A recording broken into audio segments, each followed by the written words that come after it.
Apologies for the vertical video. I know how many of you despise vertical videos, and I get it, but I'm in a little bit of a rush and I don't have my stand, and so this is the best we could do. Biden's presidency comes crashing down in one day. One day.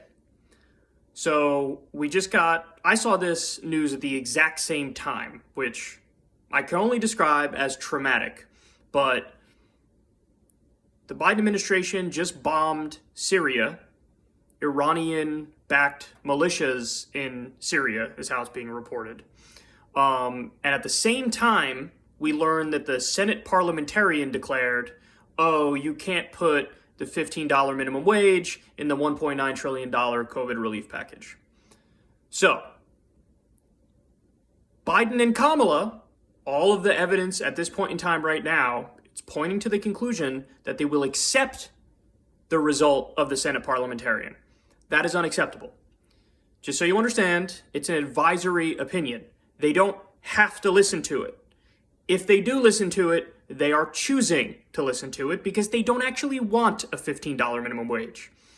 They could easily just say, we disagree and we're going to put it in there. And then they could put it in there and then they can get it passed. But that would require wanting it and then having balls and trying to fight for it by getting, Manchin and Sinema and whoever else needs to fall in line. Now, Biden has the political capital to do that right now. He has a 62% approval rating. He's phenomenally popular. He's in his honeymoon phase as president. So, without a doubt, he could raise the minimum wage to $15 an hour. If he doesn't do it, it's because he doesn't want to. Now, they're going to pretend, and I already saw the statement, Biden's like, oh, we're so saddened by the decision of the Senate parliamentarian, but what are we going to do? They said that this is the reality, and so we're just going to listen to it. Total bullshit. And he's a liar, because if he wants to put it in, he can put it in. And in fact, I think it's Kamala technically who has the ability to override the Senate parliamentarian. So they don't want a $15 minimum wage. And let me tell you something. Every Democrat who claims to want a $15 minimum wage, if they don't make crystal clear who their enemies are and who's in the way, they're part of the problem.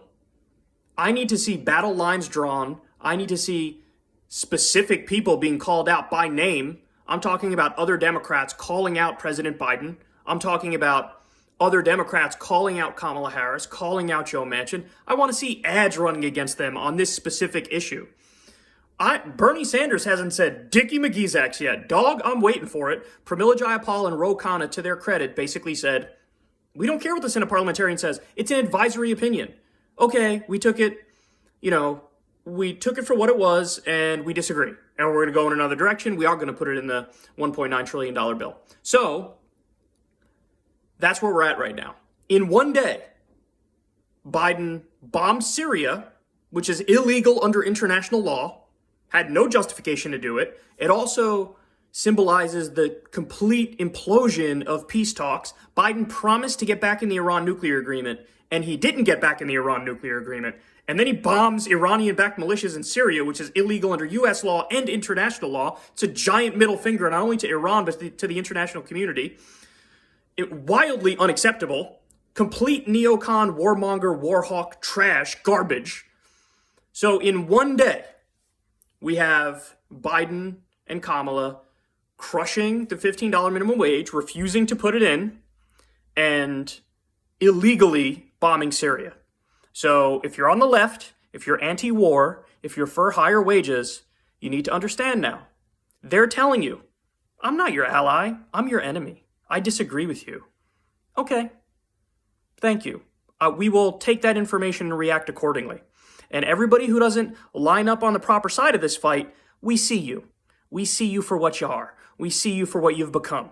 I want to see scathing statements, not just by any Democrats who are nominally for the $15 minimum wage and are nominally pro-peace and anti-war. I want to see statements from all the big so-called left-wing groups. I want to see Justice Democrats. I want to see Sunrise Movement. I want to see every group that thinks they're on the left. It's time to put up or shut up. It's time to fight or just be viewed as part of the problem.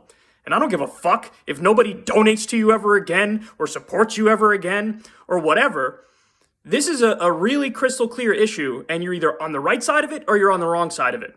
And there should be no holds barred, and we should be going to town against everybody who's part of the problem here, including Biden, including Kamala, including all the corporate Democrats. And you know what? If Bernie Sanders and the rest of them don't take on this fight, he's too much of a cuck to ever get anything done anyway then, okay? He never would have been a good president. If he can't even draw a line on this, now listen, I want to be kind. Maybe he will at some point, but I'm waiting, son. Let's go. Get to it. We're done playing around. The whole reason Democrats were elected was, for one thing, to raise wages. Okay, the $2,000 checks, which they already abandoned, and now raising wages, which they're abandoning. Okay, raising the minimum wage is an 80% issue in the country. Raising it to $15 an hour is a 59% issue. That's all I need to know in what's supposed to be representative democracy and a constitutional republic. That's all I need to know. And you're going to abandon that? Well, there are consequences to your actions, so get ready for those.